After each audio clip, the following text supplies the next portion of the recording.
보증금과 선납금을 알아보겠습니다.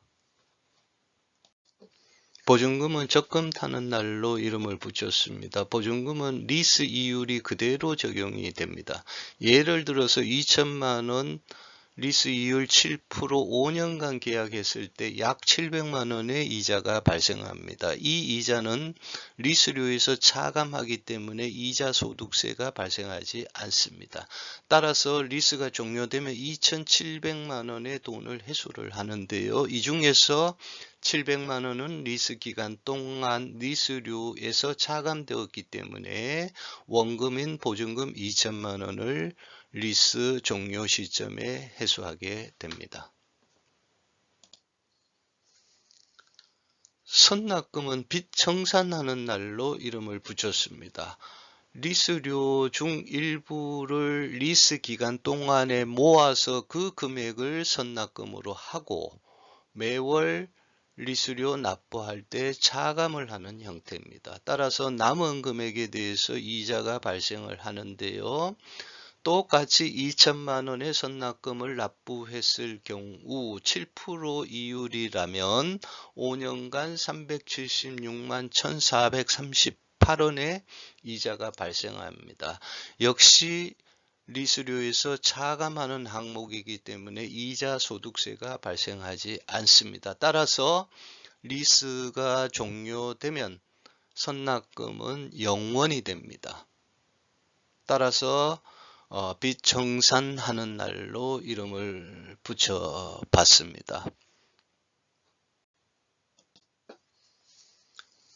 이런 말을 많이 들어보셨을 겁니다. 무보증 무선납, 묻지도 따지지도 않고 무조건 승인해 드립니다.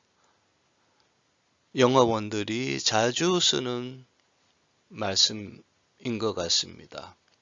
그만큼 내 능력이 있다라는 의미로도 새겨볼 수가 있고요. 소비자도 무보증 무선납이면 내 능력이 아주 좋구나 이렇게 착각하는 수도 있어서 영업하시는 분들에게 종종 들을 수 있습니다. 그런데 내 돈이라면 그렇게 빌려줄까요? 절대 안 빌려주겠죠. 아침에 일어나고 싶지 않을 경우도 생기잖아요. 부실이 나기 시작하면은요. 남의 돈이니까 내가 인심을 쓰는 건데요. 사실 인심이 아니라 소비자를 위험에 빠뜨릴 수가 있습니다. 무보증 무선납을 말씀하시는 분에게 견적을 받아서 살펴보니까요. 이율이 매우 높아집니다. 높아진 이율을 모아서 위험에 대비하는 것 같습니다. 따라서 내가 그렇게까지 희생해서 리스를 이용할 필요는 없겠다. 이렇게 말씀드립니다. 유튜브를 보시는 대부분의 손님들이 일반 소비자이기 때문에 이해를 돕기 위해서 누적 이율로 제가 설명을 드렸습니다. 리스는 원리금 균등 분할 상환 방식이기 때문에 표시된 누적 이율하고는 다릅니다. 따라서 전문가를 만나서 자세한 얘기를 들을 수 있도록 하시고요. 오늘은 보증금과 선납금에 대한 이해를 돕는 말씀을 드리고 있기 때문에 누적 이율로 제가 계속해서 설명을 드리겠습니다. 이율이 7%라면 5년이면 35%의 이자를 부담하게 됩니다. 1억 차라면 3,500만 원이 이자인 셈입니다. 묻지도 따지지도 않고 무보증 무선납으로 이용할 수 있다라는 리스는 시장금리의 2배에 가까운 높은 금리를 지불하는 경우가 많습니다. 7%의 2배는 14%입니다. 그러면 누적 70%의 금리를 지급하게 됩니다. 어떻게 나타나냐 하면은요. 리스료 50만원, 정상 리스료라면 이 경우에는 리스료 70만원 이렇게 표시가 됩니다. 뭐 1, 20만 원 차이인데 뭐 내가 할 수 있다면 뭐 별거 아니다 이렇게 말씀하시면서 이용하시잖아요. 그런데 이자를 계산해 보면은요, 굉장히 높은 금리를 지불하는 겁니다. 따라서 내가 현재 상태가 약간 부족한 부분이 있다면 한 템포 쉬어서 여력이 생겼을 때 리스를 이용하시는 게 좋습니다. 왜냐하면은요, 빚은 고통의 시작입니다. 갚아도 끝나지 않는 것이 빚입니다.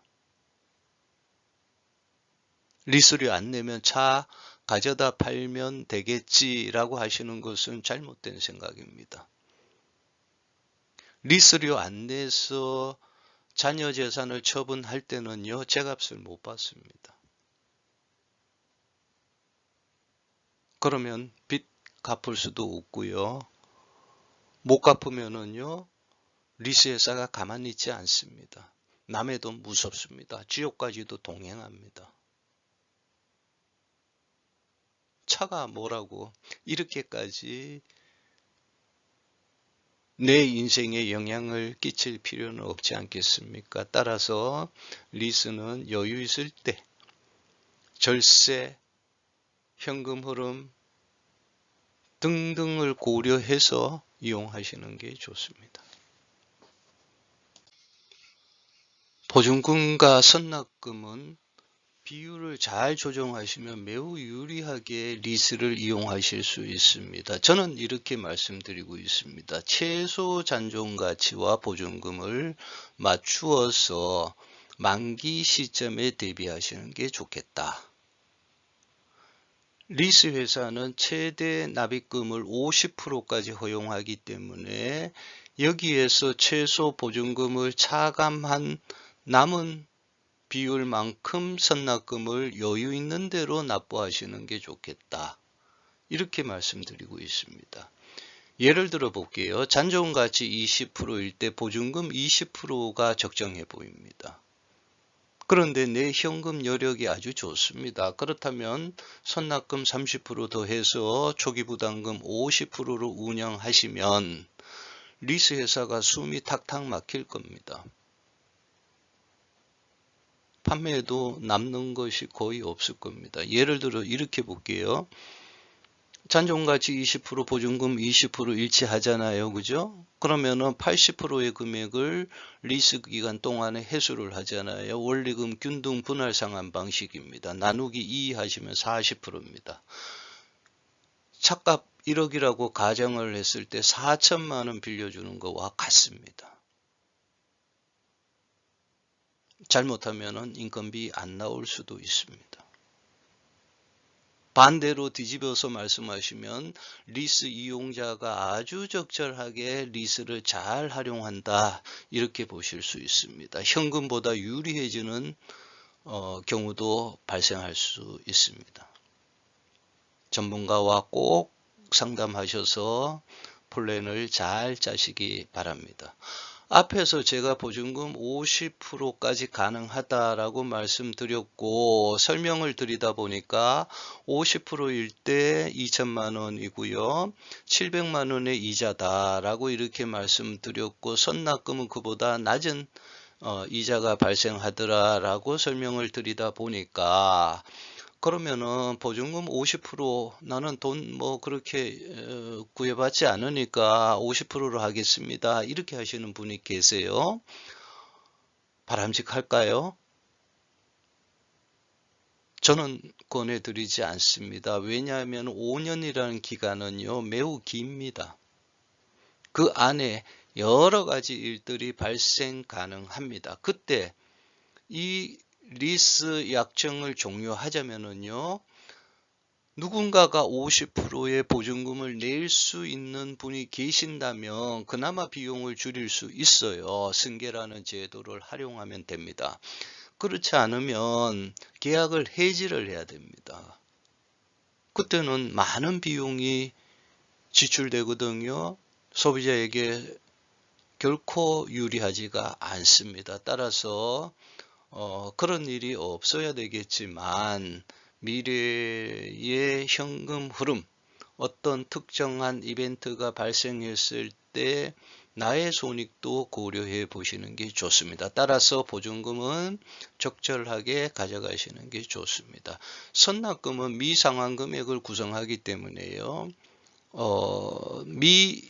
도래 기간에 남은 선납금을 걱정하지 않으셔도 됩니다. 그만큼 미상환 금액이 낮아졌기 때문에 손해보지 않습니다.